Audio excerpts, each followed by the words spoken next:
Hi friends, இன்றைக்கி என்ன ரெசிபினா கோதுமை மாவில் ஒரு டிஷ் செஞ்சுருக்கேங்க. இது நேம் என்ன வச்சுருக்கேன்னா வீட் த்ரெஷர் பாக்ஸ். அது குழந்தைங்களுக்கு ரொம்ப பிடிக்குங்க. அதனால் இதை டின்னருக்கு, ஸ்நாக்கு, பிரேக்ஃபாஸ்ட் எப்படி வேணாலும் நீங்கள் யூஸ் பண்ணிக்கலாம். அது எப்படி செய்யலான்னு பார்க்கலாமா வாங்க. ஒரு கப் கோதுமை மாவு எடுத்துருக்கேங்க. அது ஒரு பவுலில் ட்ரான்ஸ்ஃபர் பண்ணிக்கலாங்க.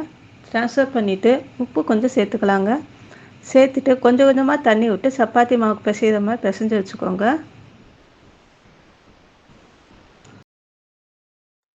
இப்போ ஒரு உருளைக்கிழங்க நல்லா வேக வச்சு ஸ்மாஷர் வச்சு நல்லா மசிச்சு வச்சுருக்கேங்க. இப்போ அதில் கொஞ்சமாக ஜீரகத்தூள் சேர்த்துக்கலாங்க. 1/2 ஸ்பூன் மிளகுத்தூள்,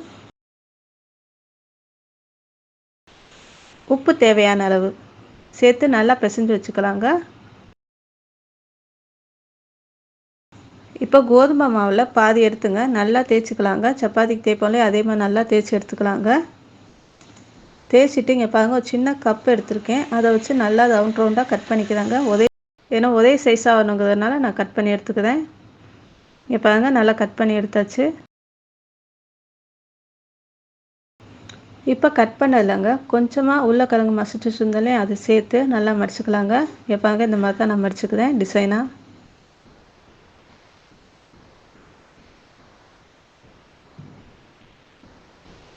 நீங்கள் வேறு டிசைன்னாலும் அந்த அளவுக்கு நீங்கள் மடித்து எடுத்துக்கலாம்.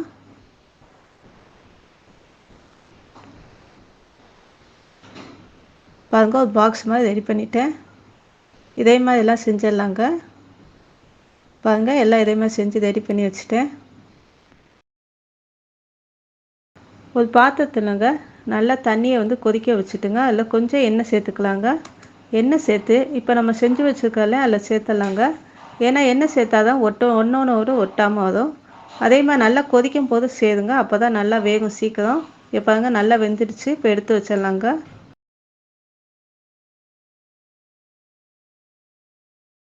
தக்காளிங்க வேக வச்சு தோலை உரித்து நல்லா மிக்சியில் அரைச்சி வச்சுருக்கேங்க. இதுதான் இப்போ தக்காளி யூஸ் பண்ண போகிறாங்க. இப்போ தவா காஞ்சோனுங்க தேங்காய் எண்ணெய் சேர்த்துக்கலாங்க. 1 டேபிள் ஸ்பூன் தேங்காய் எண்ணெய் சேர்த்து சோம்பு போட்டு பொரிஞ்ச உடனே 2 பல் பூண்டு, 1 துண்டு இஞ்சி நல்லா கட் பண்ணிவிட்டு சேர்த்துக்கலாங்க. பெரிய வெங்காயத்தில் பாதி வெங்காயம் எடுத்து பொடி பொடியாக கட் பண்ணி சேர்த்துருக்கேங்க. சேர்த்து நல்லா வதக்கலாங்க. அது கலர் சேஞ்ச் ஆனோடனே கொஞ்சமாக மஞ்சத்தூள், 1/2 டேபிள் ஸ்பூன் தனி மிளகாய்த்தூள், 1/2 டேபிள் ஸ்பூன் கரம் மசாலா, கொஞ்சமாக உப்பு சேர்த்து நல்லா வதக்கலாங்க. நல்லா வதக்கணுன்னே நம்ம தக்காளி அரைச்சி வச்சுக்கோலே அதை சேர்த்துடலாங்க.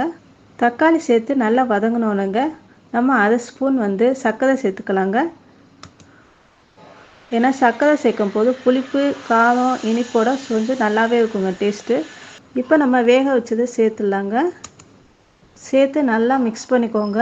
நல்லா அது எல்லாமே ஃபுல்லாக ஸ்ப்ரெட் ஆகிற வரைக்கும் நல்லா மிக்ஸ் பண்ணிவிட்டு லாஸ்ட்டாக கஸ்தூரி மேத்தி இருக்குங்க, அதை நல்லா க்ரஷ் பண்ணி சேர்த்துக்கலாங்க. சேர்த்து சிம்மில் ஒரு 5 மினிட்ஸ் வைங்க. ரெடி ஆயிடுச்சுங்க. ஃப்ரெண்ட்ஸ், செஞ்சு பாருங்கள். பிடிச்சிருந்தா லைக் பண்ணுங்கள், சப்ஸ்கிரைப் பண்ணுங்கள், ஷேர் பண்ணுங்கள். உங்கள் ஃபீட்பேக்கை எனக்கு கமெண்ட்டாக கொடுங்க. பெல் ஐக்கானை மறக்காமல் கிளிக் பண்ணிக்கோங்க. அப்போ தான் நாங்கள் போடுற வீடியோட நோட்டிஃபிகேஷன் உடனுக்குடன் உங்களுக்கு வரும். Thank you, by.